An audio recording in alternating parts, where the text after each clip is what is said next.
వచ్చేసరికి NEST national entrance screening test.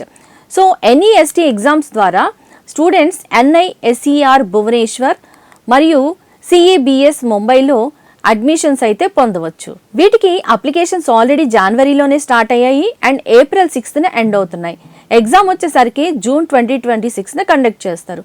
Syllabus దీనికి కూడా వచ్చేసరికి ఫిజిక్స్, కెమిస్ట్రీ, బయాలజీ, మ్యాథమెటిక్స్ ఉంటుంది. క్వశ్చన్ పేపర్ ప్యాటర్న్ వచ్చేసరికి టోటల్ గా 68 క్వశ్చన్స్ అయితే ఉంటాయి. Students 3 sections like PCB or PCM students ఎవరైతే వాటికి రిలవెంట్ సబ్జెక్ట్స్ ని పిక్ చేసుకోవచ్చు. కరెక్ట్ ఆన్సర్ కి 3 మార్క్స్ ఉంటాయి అండ్ రాంగ్ ఆన్సర్ కి -1 మార్క్స్ అయితే డిడక్ట్ చేస్తారు. రిఫరెన్స్ బుక్స్ వచ్చేసరికి NCERT text books, Trueman biology and HC Verma for physics. CUET common university entrance test. CUET ద్వారా స్టూడెంట్స్ సెంట్రల్ యూనివర్సిటీస్ లో అడ్మిషన్ అయితే పొందవచ్చు.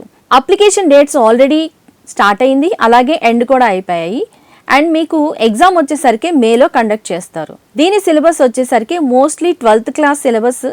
సెక్షన్స్ వచ్చేసరికి లాంగ్వేజ్ టెస్ట్, డొమైన్ సబ్జెక్ట్స్ అంటే PCB or PCM or whatever the syllabus we select in 12th. So అలాగే GK అనమాట. Total 50 questions ఉంటాయి and students at least 40 answers అయితే రాయాల్సి ఉంటుంది. ఈచ్ క్వశ్చన్కి +5 మార్క్స్, రాంగ్ ఆన్సర్ చేస్తే కనుక -1 డిడక్ట్ అవుతుంది. Total 200 marks. రిఫరెన్స్ బుక్స్ వచ్చేసరికి NCERT text book, Arihant CUET guide and Lucent for GK.